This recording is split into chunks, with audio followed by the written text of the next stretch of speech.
Hey everybody, it's Lady D here, and this is going to be our very first video game review, in which we will be reviewing Ultimate Marvel vs. Capcom 3 for the PlayStation Vita.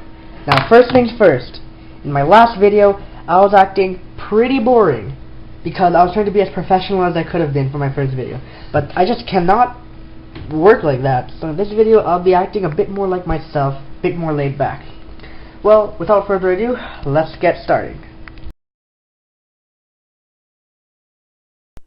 Alright, so Ultimate Marvel vs. Capcom 3 for the PlayStation Vita. First things first, these graphics are awesome. I mean, like, these graphics are just amazing.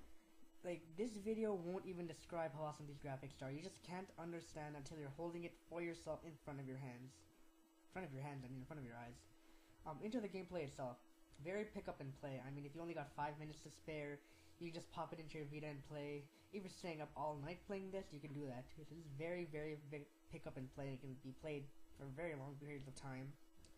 Gameplay is very fluid, very easy to get into, very easy to play.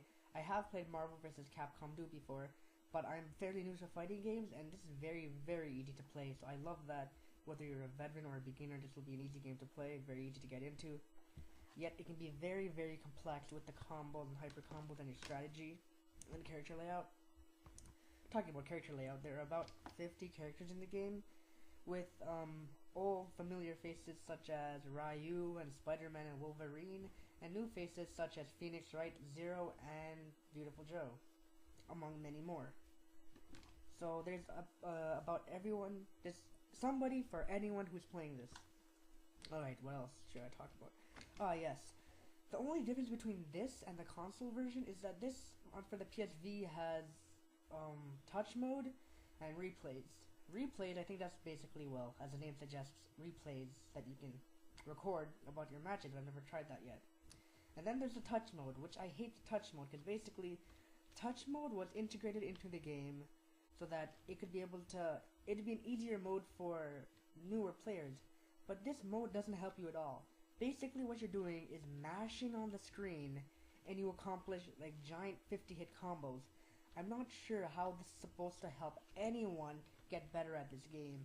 And you can use touch mode online, but like, that just makes me mad. Why would you do this? It's just a cheaper way to get wins. Really, I hate touch mode. Touch mode was stupid. I am glad they're trying to be innovative, but touch mode was pretty useless. They should have just used the touch into something else. Shouldn't have just included it at all. Alright, they also have the Heroes and Heralds mode, which is, I like to call it kind of like the story mode of the game. You get a 3-player team, and you either work for the Heralds, which is the bad guys, or the Heroes, and you're basically capturing territory. It isn't much different than normal arcade mode, except that you can you build a deck of 3 cards. You win more cards by beating more characters, and these cards give you special abilities such as an extra jump, extra attack power, blah blah, which is kind of cool. But the best part about Heroes and Heralds is the fact that you can play this online. How awesome is that? It's like I think it's you and a team of other heroes or a team of other heralds. I think it's like a team of like 3 people against each other, like in a campaign that lasts 1 week, trying to capture as much territory as you can. I haven't tried out that mode online, but that sounds amazing. It'd probably be awesome playing this online. Heroes and Heralds. Talking about online, sometimes it's hard to get a match, like in just a normal arcade match. It's really hard to get a match sometimes, but when you do, you and your opponent would probably be playing for a while. I actually have found a few people that I've played with.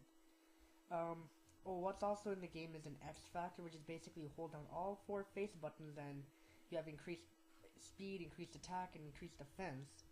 Which also brings me to the point about the small buttons on the Vita and the small analog stick. So the question is, do these small buttons and these small analog sticks, do they affect gameplay at all?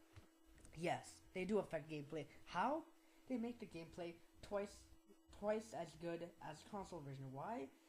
In the beginning I thought it would make the game harder to play, but actually the smaller buttons make it easier to perform combos, and the small analog sticks, well, you'll get used to them after a while. So, to be honest, I've been trying my best to find any flaw with this game, but there's nothing I can find wrong with this game. There's absolutely nothing I can find that's wrong with this game.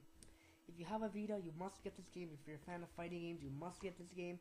This game is definitely a must-buy. Ultimate Marvel vs. Capcom 3 gets 5 stars out of 5 stars. Thanks for watching this review, everybody, and have a nice day.